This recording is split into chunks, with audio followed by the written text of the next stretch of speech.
ये क्या जो आप कुछ दिखा रहे सर? हाँ, पाकिस्तानी चीफ के बारे में स्पेकुलेशन चल रहा था कि भाई ये टू नेशन थ्योरी की बात करके बवाल कर गया और उसके बाद तो ये not to be seen, not to be heard.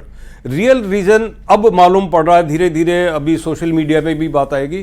कल रात ही मुझे ये शेयर किया और सोर्स ये पाकिस्तान का है और ये बताते हैं कि जनरल मुनीर को हटा दिया गया, सत्ता परिवर्तन हो गया, सो कॉल्ड डी फैक्टो सत्ता परिवर्तन, क्योंकि पाकिस्तान में तो सेनाध्यक्ष ही पूरा शासन चलाता है। और ये बताया जाता है कि अब जनरल असीम मुनीर की जगह टेक ओवर कर लिया है जनरल शिशिर शमशाद मिर्जा। तो जनरल शिशिर शमशाद मिर्जा अब ये पाकिस्तान की बर्बादी को जितना मॉपअप कर सकते हैं वो करते हैं, अगर कंटेन करना चाहें तो कर लें। तो सीन से अभी मुनीर इसलिए गायब था कि उसको खुद उसके अधिकारियों ने, सबॉर्डिनेट ने चैलेंज किया था। कल भी मैं इसको इंडिकेट कर रहा था कि जब भारत में एक साइड में तो मीटिंग होती है कैबिनेट कमेटी की और वहां सारे लोग जो है ये राजौरी से देखिए ग्राउंड मिसाइल सिस्टम या हम एयर डिफेंस सिस्टम कहें या फिर राडार कहें, आप जो भी नाम दें, मकसद ये है कि ऐसी मशीन जो अगर किसी भी दुश्मन की तरफ से कोई मिसाइल दागा जाए उसको इंडिकेशन मिलती है और वो यहां से फायर करता है और उसको हवा में ही ध्वस्त करता है। वही काम होता है किसी भी एयर डिफेंस सिस्टम का।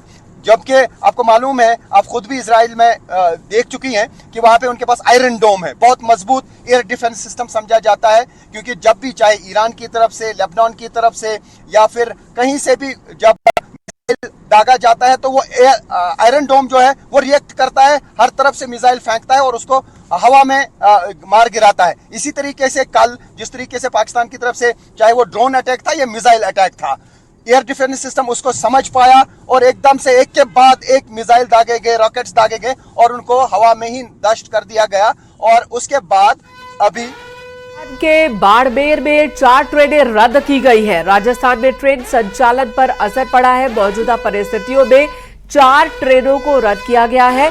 एहतियातन ये फैसला लिया गया है। राजस्थान से इस वक्त बड़ी खबर आ रही है। बाड़मेर में 4 ट्रेनें रद्द की गई। जो संवेदनशील जगह थी वहां रात में ब्लैकआउट था। सुबह सुबह हर जगह बिजली बहाल कर दी गई, लेकिन राजस्थान की बाड़मेर से ये खबर आ रही है कि 4 ट्रेनों को वहां पर रद्द किया गया है। मेजर आशीष चतुर्वेदी हमारे साथ है। आशीष जी, हम बात कर रहे थे कि किस तरह से यहाँ कई सारे हमने मलबा दिखाया है और यहाँ पर बताया जा रहा है कि बॉम्ब भी हो सकता है जिसे गिराकर भागना पड़ा पाकिस्तानी सैनिकों को। इस पर आप क्या कहेंगे? इतनी बुरी स्थिति, सैनिकों को भागना पड़ रहा है अपनी जान बचाकर। जी देखिए, अभी पाकिस्तान की सेना का मोराल बहुत नीचे है और उसके कारण मैंने आपको बताया कि एक माहौल जो है वो जनरल मुनीर ने खुद तैयार किया जब उनके द्वारा अपनी फैमिली को कनाडा शिफ्ट करने का जो है प्रयास शुरू होता है। तो जब आर्मी चीफ ही अपनी फैमिली को बाहर भेज रहा है, फिर दूसरे जनरल्स ने और कई सीनियर ऑफिसर्स ने और पॉलिटिशियंस ने अपनी फैमिलीज को इमीडिएटली पाकिस्तान से बाहर भेजना शुरू किया। तो आप कल्पना करिए कि वो सैनिक जो अपने चीफ की ओर देखते होंगे, उनको ये जानकारी मिलती होगी कि हमारा चीफ जो है और जो हमारे जनरल्स हैं वो अपनी फैमिलीज को पाकिस्तान से बाहर भेज रहे हैं। यानी आर्मी चीफ को खुद अपनी सेना पे भरोसा नहीं है, तभी तो वो बाहर भेज रहे हैं। तो और कई लोगों ने रिजाइन करने की कोशिश करी, कई लोग अरेस्ट हुए और अब पता चल रहा है कि जनरल मुनीर को खुद ही अरेस्ट करके हटा दिया गया है। तो आप देखिए क्या परिस्थिति है। जब अंतर इतनी कलह होगी जिस सेना के अंदर ही, जब डिसिप्लिन ही नहीं होगा तो आप लड़ेंगे कैसे? अच्छा, उसके अलावा उनकी जो स्थितियां हैं अंदर से भी खराब हो रही हैं। अच्छा, ऊपर से जिस तरीके से एक बहुत ही नपे तुले तरीके से भारत जो है बहुत सिस्टमैटिक तरीके से स्ट्राइक कर रहा है। पहले हमने उनका एयर डिफेंस सिस्टम खराब किया, अब हम धीरे धीरे जो है वहां स्ट्राइक कर रहे हैं। अभी आपने जैसे बताया कि अभी हमने वो डैम से जो है पानी जो है एकदम से रिलीज किया है। तो साइकोलॉजिकली मिलिटरीली हम उनको हर तरफ से जो है कहीं ना कहीं प्रभावित कर रहे हैं। और इसी का आप नतीजा देखिए, अब तक जो इमरान खान के सपोर्टर्स शांति से बैठे थे, अब वो भी सड़क पे उतर आए हैं कि इमरान खान को जो गलत तरीके से बंद किया हुआ है उसको छुड़वाने के लिए। तो कहीं ना कहीं अंतर्विरोध, अंतर्कलह न केवल समाज में बल्कि सेना के अंदर भी। तो ये एक बहुत अच्छी स्थिति भारत के लिए बनती जा रही है कि हम पीओके को जो है वापस अब भारत में मिलाएं, और ऐसी मंशा अब प्रत्येक भारतीय के अंदर है। उसके अंदर एक सुखद अनुभूति है, उसके अंदर एक गर्व का अभिमान है। कोई भी भारतीय जो है वो आज अपने आप को एक कहीं ना कहीं गर्वान्वित महसूस कर रहा है, एक फक्र उसके अंदर है कि हाँ, बहुत लंबे समय तक हम लोग शांत रहे, हम लोग केवल। बिल्कुल आशीष जी, और यही अंतर है, यही अंतर देखने को मिल रहा है। एक तरफ पाकिस्तान में वहां की सरकार छिपी हुई है, सेना के अधिकारी भाग रहे हैं, जनता में रोष है, भरोसा नहीं है, तो दूसरी तरफ भारत में देखिए कि एक्शन लिए जा रहे हैं। पुंछ में, राजौरी में, दूसरी जगहों पर जहां पर हमारे सहयोगी पहुंचे, जिनके घर टूट गए हैं, वो लोग भी कह रहे हैं कि ये मकान का जो नुकसान हुआ है हमें इसकी फिक्र नहीं है। जो भारतीय सेना ने किया, आतंकी हमले का बदला लिया और वहां पर आतंकी ठिकानों को बर्बाद किया, इससे हम खुश हैं। हमारा घर टूट रहा है, टूट जाए, ये कुछ दिन का नुकसान है, कुछ दिन बाद हम इसकी भरपाई कर लेंगे, लेकिन जो भरपाई हमारी बहन और बेटियों के आंसू की सेना ने की है, उस भरपाई से हम खुश हैं।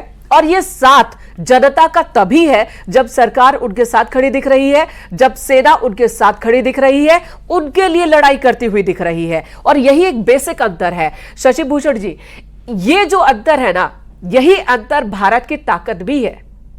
यही अंतर भारत की जनता का साथ, भारत की सेना की ईमानदारी और सरकार का साथ, ये बहुत बड़ी ताकत है। लोकतंत्र में जब नेतृत्व पर विश्वास करके आम जनता अपने प्रतिनिधि चुनकर सरकार का एक मुखिया बनाती है किसी को, तो उसके प्रति ना उनकी निष्ठा, विश्वास, बल्कि आदर भी होता है। और ऐसे नेतृत्व से निकल के जब देश का राष्ट्राध्यक्ष, प्रधानमंत्री जब ये कहता है कि मैं आंच नहीं आने दूंगा, जब वो कहता है कि चुन चुन के बदला लिया जाएगा, जब वो नेता कहता है कि ये सिंदूर की कीमत, भले ही एक चुटकी भर सिंदूर हो, लेकिन इसकी कीमत पाकिस्तान को चुकानी होगी, जब वो ऐलान कर देते हैं कि कहीं भी जाएं बदला लिया जाएगा, बचेगा कोई नहीं, तो आज हम अपने नेतृत्व को सम्मान के साथ देखते हैं, श्रद्धा के साथ देखते हैं, विश्वास के साथ देखते हैं। और ये डिस्कनेक्ट जो है पाकिस्तान में, जो एकदम इसका अपोजिट है, वो बड़ा क्लियरली दिखता है। क्योंकि जो सो कॉल्ड एक फर्जी तरीके से चुनाव करके प्रधानमंत्री बन गया, जनता को उसमें विश्वास नहीं, लेकिन जो डिफेक्टो पूरे पाकिस्तान को कंट्रोल कर रहा है, जनता का तो क्या, उनके खुद सैनिकों का विश्वास उसमें नहीं है, जो चौकी छोड़ के भागने लगे। जब पाक के आर्मी चीफ ने मीटिंग कॉल करी तो उसके subordinates, lieutenant generals, core commander, area commander, उन सब ने मना कर दिया उसके मीटिंग में आने को। इसीलिए अगर आपको याद हो तो देखा जाए कि ब्रीफिंग जो chief of the army staff के लेवल पर होनी चाहिए थी, वो ब्रीफिंग किसने की?